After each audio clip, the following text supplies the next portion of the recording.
Chaos Dungeons are easy. Let's hop right in. Chaos Dungeons are located in the top section of Northern Vern. When we get this prompt, we're ready to access Chaos Dungeons. Here's how I prepare to enter. I select my favorite area of effect skills and make it a preset. I make sure I have potions and awakening shards on hand. Don't use the colored background potions though. I use engravings like Spirit Absorption or Preemptive Strike. My accessories, I prefer Swiftness for the movement speed, attack speed, and cooldown reduction.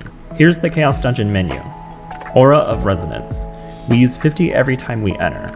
We receive 100 on daily reset, which is also the maximum amount to have. Every 50 that we don't use will give us 10 points of rested bonus. Entering a Chaos Dungeon with 20 rested bonus means we get double rewards on that run. On occasion, Lost Ark will compensate for maintenance with 2 potions that each give 50 Aura of Resonance. For Chaos Dungeon tiers, the higher the tier means higher eye level requirement, but more upgrade materials and better rarity items. When we reach more continents in the story, we get access to more groupings of tiers. I don't recommend matchmaking, just hit enter. Once inside, the Chaos Dungeon only starts when we decide to move. Notice the heads-up display in the top left. Don't worry about the timer, it's easy to beat it. The purification percentage is the completion amount.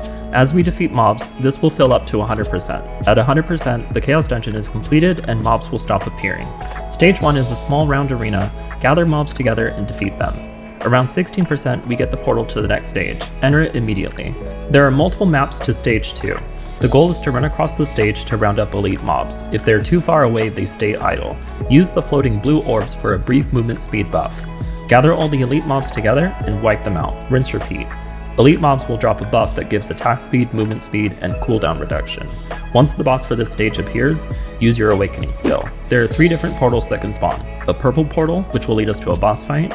This rewards stuff like gold and extra honing materials. A gold portal will lead us to a treasure monster. This will give us rewards like silver, gold, and honing materials. A regular portal leads us to the final stage, stage 3. The rhythm for this stage is group regular mobs together. A rift core will spawn, bust open the rift core, and an elite will spawn. The rift core itself will give us a buff that gives push immunity, attack speed, and cooldown reduction. Defeat the elite monster for another buff that gives more cooldown reduction. Rinse repeat until the completion percentage is 100%. Typical rewards during a Chaos Dungeon are keep tickets, left side gear sets, accessories, ability stones, and engravings. Keep in mind leap stones from Chaos Dungeons are bound, meaning they can't be funneled into our alternate characters.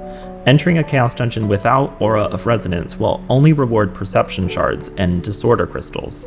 These can be traded with the Chaos Dungeon exchange vendor nearby for rewards. However, I don't recommend doing this, it's a bad time versus reward investment. There is an Una's weekly task for completing 6 Chaos Dungeons, free gold and shards. Chaos Dungeons are a great daily source of honing materials that doesn't take much time. And that's it. Be well and stay safe out there.